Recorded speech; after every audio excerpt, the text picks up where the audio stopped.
حمیر نام تھا، بڑی ہاں، حمیر نامی ایک بادشاہ تھا، اس نے یمن پر قبضہ کر رکھا تھا۔ اب یمن پر اہل مشرکوں کی حکومت تھی،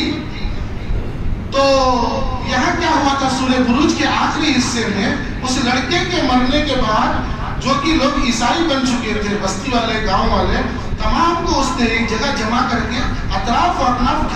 خندق کھدوائی، ایک گڈھا بنایا،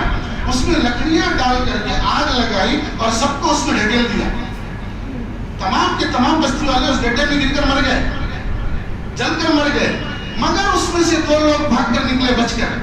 2 لوگ بچ کر بھاگ کر نکلے، جن کا ذکر آگے آتا ہے سورہ فیل میں، کہ وہ لوگ چل کر کے یمن سے بھاگ کر کے حبشہ کے پاس پہنچے، اور ایک روایت میں آتا ہے کہ وہ لوگ وہاں سے بھاگ کر یمن سے قیصر و کسریٰ بادشاہ کے پاس پہنچے، قیصر و کسریٰ کے پاس پہنچے، اور اس سے کہا کہ یہ ظلم ہم سے ہمارے یمن کے بادشاہ نے ہم پر کیا، 20,000 لوگوں کو اس نے خندق کھدوا کر کے اس میں گرا کر جلا دیا تھا۔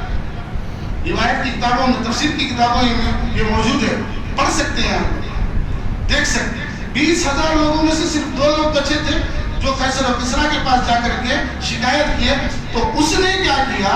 اس نے حبشہ کے بادشاہ کو، جو کہ حبشہ کا بادشاہ عیسائی تھا، اللہ کے نبی صلی اللہ علیہ وسلم کے زمانے میں بھی اس کا واقعہ موجود ہے،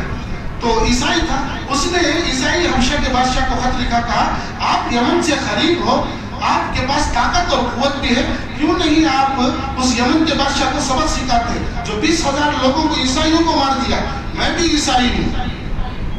میں بھی عیسائی ہوں، آپ حبشہ کے بھی عیسائی ہیں، ہمارے عیسائی بھائیوں کو جنہوں نے نیا عیسائی مذہب قبول کیا تھا ان کو مار دیا، کیوں نہ آپ اس کا بدلہ لیتے۔ تو حبشہ کے بادشاہ نے ایک بڑی فوج تیار کی، اس نے اس فوج کے 2 سپہ سالاروں کو طے کیا، کمانڈر ان چیف آرمی کے 2 سپہ سالاروں کو طے کیا، ایک کا نام تھا اربات اور دوسرے کا نام تھا ابرہہ۔ یہ دونوں کو تیار کر کے حبشہ سے ایک ٹیم اور قیصر و کسریٰ سے ایک ٹیم، 2 جماعتیں نکلی یمن کی طرف، وہاں گئی، اس بادشاہ کے پاس جنگ ہوا، اس کے شہر میں جنگ ہوئی، وہ ڈر کے مارے اس جنگ سے بھاگ گیا، بھاگ کر دریا میں ڈوب کر مر گیا، حمیر نامی بادشاہ یمن کا جو مشرک تھا، مر گیا ان دونوں کے ڈر سے۔ بہرحال یہ دونوں ارباب اور ابرہہ یہ دونوں یمن پر قابض ہو گئے۔ اب یہ بتائیے، ابرہہ نکلا جو تھا کعبے کو اٹھانے کے لیے، کہاں سے نکلا تھا؟ وہ یمن سے ہی نکلا تھا۔ اب یہاں چلتی ہے سورہ فیل کا واقعہ، یہاں شروع ہوتا ہے۔ اب یہ دونوں قبضہ کرنے کے بعد یمن میں دونوں اپنی اپنی جگہ موجود رہے، آرام سے زندگی بسر کر رہے تھے۔ کچھ نا اتفاقیاں دونوں میں ہوئی، تو اربات کو ابرہہ نے